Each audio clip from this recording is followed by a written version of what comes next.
All right, so major U.S. employment legislation. Let's continue on with the age discrimination issue. It's unlawful to discriminate against a person who's 40 years of age or older because of their age.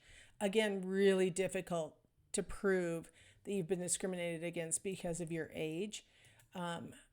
Here we have a cartoon where it says, "I can't believe you'd accuse us of age discrimination. At your age, you ought to know better."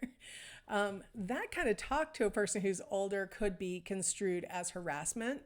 But a lot of organizations, you know, recognize that older employees might be making more in salary than a commensurate younger employee would be able to command. And so they want to move them out. Or maybe they start to question the competence of an older employee, something like that. And so sometimes they are letting them go because of their age.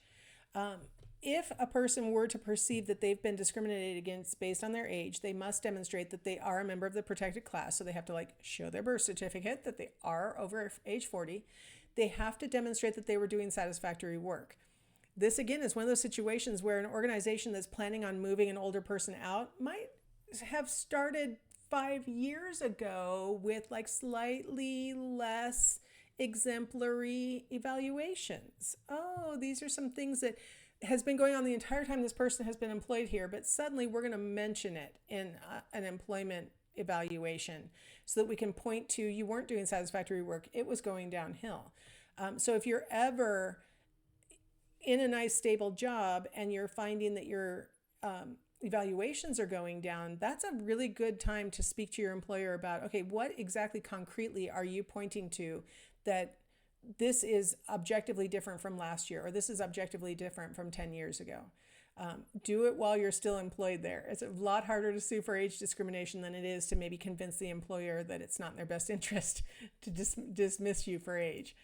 That they were discharged despite satisfactory work. So if you, and by the way, employment evaluations are not the only way to show satisfactory work. It could be a lot of jobs have clients who maybe give reviews or who could testify on behalf of the person who's making a discrimination claim. You have to be able to prove that, though. You have to be able to show evidence either from a disinterested third party like a client or from documents or other things that you've been doing satisfactory work and you got discharged anyway. And then here's the kicker, that you were replaced by a younger person or persons. And so a lot of times the motivation for getting rid of the older employee is financial. I can pay a younger person less. And so if you can show that all four of these things, that you were doing good work, that you are over 40 and were replaced by somebody who's younger than 40, you might have a case. All right, what about the Americans with Disability Act? It prohibits discrimination against qualified individuals who have disabilities. And so a person with a disability, the definition is a physical or mental impairment that substantially limits one or more major life activities. They have a record of such impairment. Now, it doesn't have to be a record with the organization. It has to be a record with medical record or psychological record or something that then they can point to. You can't sort of come up with this now that you're employed and it's new and nobody's ever heard of it and it's not documented by an expert or anything like that. You have to have a record of an impairment, and you have to be regarded as having such an impairment. And this is a tricky one because some impairments are non-visible, right? Like there's not, maybe other people don't know that you have this, and maybe you don't want other people to know that you have this. And so people at work don't regard you as having that impairment, but maybe you can point to outside of work. Maybe, family members might be a little bit questionable, but they certainly would know. Your doctor or your therapist would know. Maybe you're regarded as having that impairment by your church or by your volunteer place, or maybe when you were in school, it was documented that you had this disability. And now that you're in the employment world, you were trying not to have people know or something like that. So it doesn't have to be regarded by everybody in the whole wide world. It has to be regarded by other people. So when we say that a person is a qualified person with a disability, what we're saying is that this is a qualified person who can perform the essential functions of the job maybe they could do it if they had reasonable accommodations. Maybe they don't need reasonable accommodations, but they can do the essential functions of the job. And so any tasks that are significant and meaningful aspects of the job, they're capable of doing those. Reasonable accommodations would be changes or exceptions that would allow the qualified disabled individual to successfully do the job. So for example, if you have low vision, maybe the one accommodation you need is like a really big computer screen so that you can see without having to really like lean in or have really big glasses or something like that. Like just all I need is a really big computer monitor, and then I can do all the other jobs. Or maybe maybe I can't type, but I can use some kind of, voice to text, and I can do my job with that. Something like a reasonable accommodation.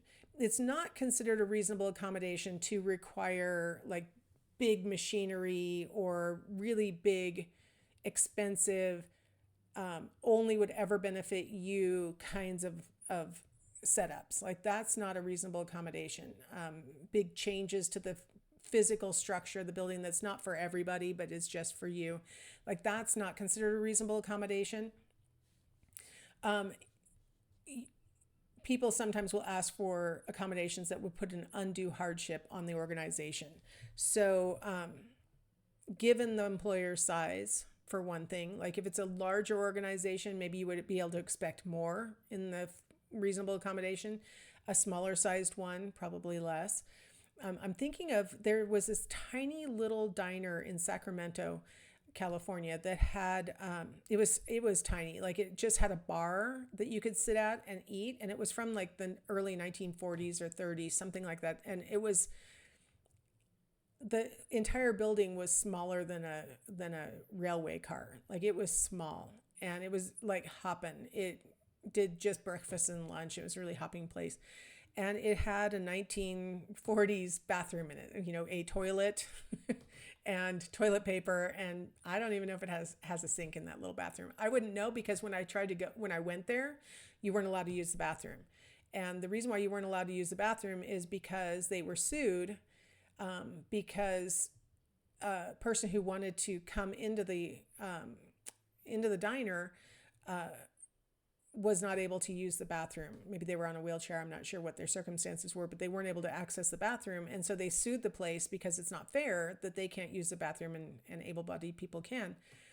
And so they sued. And the court determined that trying to get this tiny little diner to have to build on an extension that would be the bathroom that would have ADA compliant, an ADA compliant size to it, was an undue hardship for this tiny little, I think it had like 6 bar stools. Like this is not a big giant business. This was a little diner that was like cute and was for the ambiance. And so what the court decided, it was undue, too expensive given the size of this place.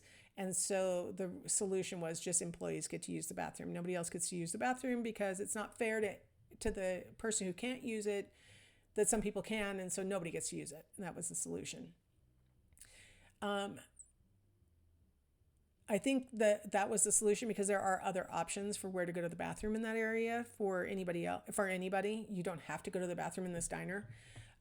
California requires that if you serve food, you have to have a bathroom. So they had to get a special waiver for not having a bathroom for anybody now. But that decision pointed to, we can't make a person go bankrupt in an effort to accommodate. So it has to be a reasonable accommodation.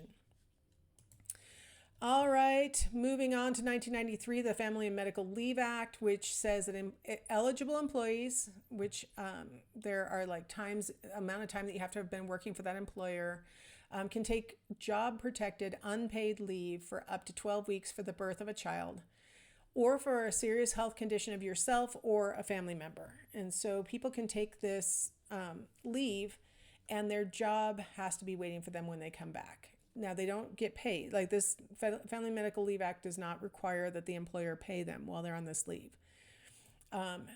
Washington State has now started a 12-week paid leave. So in Washington State, if you file for family medical leave and the Washington State paid family medical leave, you can be paid for up to 12 weeks for bonding after the birth or placement of a child, if you personally have a serious health condition, if you have a qualifying family member, which is generally somebody who you're responsible for, so like your child or your spouse, if they have a serious health condition, certain military events. So some people who have who are like National Guard and they have their drill weekends, sometimes they have to go without pay because they have to do their, I think it's like 1 week a year or something like that. And some people don't get paid during that time by their employer. And so certain military events, they can get paid.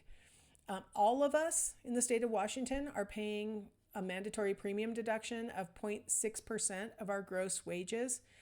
So you might not have noticed that that's on there, but it's the, because they always do just initials. So it's probably like WASPMFL or something like that on your paycheck. And it's taking, 0.6% of your pay. And it's your gross pay, your pre-tax dollars. Your employee pays about 73% of the deduction, whether you qualify or not. Your employer pays the other part of it, but only if that employer has at least 50 employees. So really small shops, really small businesses don't pay that matching part. If you get paid, it's important for you to note you don't get your full pay. You get a percentage of your gross wages, ranging from as little as $100 a week, depending on what you earn, and maxing out at $1,000 per week. So even if you have a really high income, you're not going to be making anywhere near that income based on this. So good things to know about, these so-called paid medical and family leave. That we're going to talk about this a little bit more when we get later on about, employees who have children and stuff like that, and paid time off around the world. And we always get told lies about what happens in other countries. That's all I can say. If you do the investigation, other countries do not offer what you think other countries offer. If you believe that they're offering like full pay for a year, yeah, you need to look into that. I will talk about that when we get to another chapter, because I don't know how we get this misleading information. Anyway, that's enough on that. All right, so we've gone through all the laws and all the things, and so I will see you in the next chapter.